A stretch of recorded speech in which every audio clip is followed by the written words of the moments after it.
దాన్ని తప్పు అంటారు.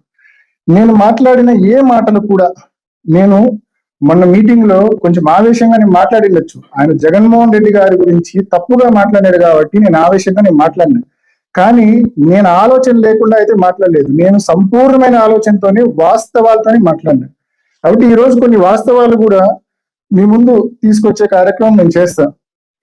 ఉదాహరణకు నేను ఆ రోజు మాట్లాడింది పులివెందులకు. ఇప్పుడు కదా దొంగలు బ్యాంకులకు కన్నం వేస్తుంటారు. బ్యాంకులకు కన్నం వేసి రాత్రికి రాత్రి కోటీశ్వరుడు అయిపోయినాడని చెప్పి మనం అంటాం. అట్లా కదా ఈయన బ్యాంకుకు కాదు, ఏకంగా పులివెందుల ప్రజలకే కన్నం వేసేసినాడు. నేను అదే మాట ఆ రోజు మీటింగ్ లో అన్నాను.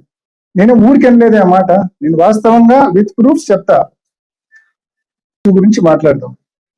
టిఫిన్స్ వెరైటీస్ లో దాదాపు ఒక 7-8 ఏళ్ల నుంచి వెరైటీస్ డంప్స్, అంటే ఆల్రెడీ ఎక్స్కవేట్ చేసి తీసి పెట్టిన వెరైటీస్ డంప్స్ ఒక 3000 పైచిలుకు టన్నులు సర్ఫేస్ మీద ఉన్నాయి. డంప్స్ అన్ని కూడా అంటే గుట్టలు ఉన్నాయి. అవి ఎన్సిఎల్టి పరిధిలో ఉన్నాయి. ఒకసారి వాటి ఫొటోస్ మీకు చూపిస్తున్నా. ఇవి ఆ గుట్టలు, ఇది అధికారులు విజిట్ చేసినప్పటి ఫొటోస్. న్యూస్ పేపర్స్ లో కూడా వచ్చినాయి. November 2024 August and November 2024 photos. ఇవన్నీ ఆ గుట్టలే. ఇది పోలీసులు విజిట్ చేసింది. ఇది ఆ గుట్టలే. ఇట్లా కొన్ని గుట్టలు, డంప్స్ ఆఫ్ వెరైటీస్. ఇవి డిఫెన్స్ వెరైటీస్ వాళ్ళ మైనింగ్ సైట్ లో ఈ డంప్స్ అన్ని కూడా దాదాపు 7-8 ఏళ్ల నుంచి కూడా ఈ డంప్స్ అన్ని కూడా ఉన్నాయి. ఇన్ఫాక్ట్ ఆగస్టులో, నవంబర్లో 2024 సంవత్సరంలో ఈ కొత్త ప్రభుత్వం వచ్చిన తర్వాత డిఫెన్స్ వెరైటీస్ కంపెనీ వాళ్ళు కంప్లైంట్ ఇస్తే అప్పుడు పోలీసులు, కొంతమంది మైనింగ్ అధికారులు వెళ్ళి ఇందాక నేను చూపించిన ఫోటోలు ఏవైతే ఉన్నాయో ఆ ఫోటోలన్నీ కూడా ఆ రోజు వాళ్ళ విజిట్ అప్పుడు న్యూస్ పేపర్స్ లో కూడా వచ్చింది, ఇంక్లూడింగ్ ఈనాడు అండ్ జ్యోతి. మరి సడన్ గా ఈ వెరైటీస్, ఇప్పుడు నేను మీకు చూపించిన డంప్స్ అన్ని కూడా, ఇప్పుడు నేను మీకు చూపించిన ఇట్లా ఒక 5-6 కొండలు చూపించిన, మీకు డంప్స్ చూపించిన, సడన్ గా జనవరి 2025 నాడు ఈ డంప్స్ అన్ని కూడా ఒక్క రాత్రిలో 90 ట్రక్కుల్లో ఎలా నువ్వు మాయం చేయగలిగినావు? కంప్లైంట్ ఇస్తే కేసు రిజిస్టర్ చేయరు. సాక్షాత్తు మళ్ళీ హైకోర్టుకు పోయి హైకోర్టు ఆర్డర్ తీసుకొని రావాల్సి వచ్చింది. డిఫెన్స్ వెరైటీస్ వాళ్ళు వేముల పిఎస్ లో కంప్లైంట్ ఇస్తే, ఇక్కడ పులివెందుల సబ్ డివిజన్ పోలీస్ అధికారి ఒక ఆయన ఉన్నాడు. ఈయన బీటెక్ రవి కాలుతో చెప్తే చేత్తో పనిచేసే రకం, లేకపోతే ఆయన అడుగులకు మడుగులొత్తే రకం. కంప్లైంట్ ఇస్తే కనీసం కంప్లైంట్ తీసుకోలే. ఇంత భారీ చోరీ 3000 టన్నులు at the cost of 30,000 rupees per ton, 9 కోట్ల రూపాయలు ఒక్క రాత్రి. ఎగ్జిస్టింగ్ డంప్స్ అన్ని కూడా మొత్తం ఎత్తి పారేసినారు. 95-96 ట్రక్కులు పెట్టి ఎత్తేసినారు. ట్రక్ నెంబర్లు ఉన్నాయి, డ్రైవర్ల నెంబర్లు ఉన్నాయి, మిషన్లు ఉన్నాయి. తప్పకుండా దీన్ని భవిష్యత్తులో, ఈ రోజు మీ గవర్నమెంట్ ఉంది, మీరు ఎన్ని నాటకాలైనా ఆడొచ్చు, ఎన్ని కథలైనా చెప్పొచ్చు, తప్పకుండా చట్టం ముందు భవిష్యత్తులో మిమ్మల్ని నిలబెట్టే కార్యక్రమం చేస్తాము. ఎల్లకాలం ఇదే పోలీసులు ఉండరు, ఎల్లకాలం మీ ప్రభుత్వమే అధికారంలో కూడా ఉండదు. కాబట్టి తప్పకుండా దీన్ని అకౌంట్ ఫర్ మీరు చేయాల్సి వస్తుంది. ఇది గుర్తు పెట్టుకోమని చెప్పి కోరుతా ఉన్నా. కాబట్టి నేను ఏ విమర్శ కూడా ఊరికే చేయాలి, విత్ కాంక్రీట్ ప్రూఫ్.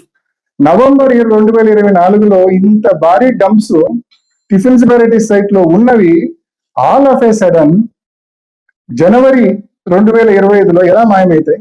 ఒక్క రాత్రిలో. అండ్ కంపెనీ కంప్లైంట్ ఇస్తే ఎఫ్ఐఆర్ రిజిస్టర్ చేయరు. సో కాబట్టి ఇది ప్రజలందరినీ కూడా గమనించమని కోరుతా ఉన్నా. నేను ఏది ఊరికే మాట్లాడడం నా. సెకండ్, ఇసుక గురించి మాట్లాడినా, శాండ్ గురించి. శాండ్ కుమార కాలువ రీచ్ కి సంబంధించి మనము కంప్లైంట్ ఇచ్చినాం. కుమార కాలువ రీచ్ కి సంబంధించి ఆ గ్రామ సర్పంచ్ గా పనిచేసిన శ్రీధర్ రెడ్డి గారు వెళ్ళి మైనింగ్ అధికారులకు కంప్లైంట్ ఇచ్చినాడు, కలెక్టర్ గారికి కంప్లైంట్ ఇచ్చినాడు.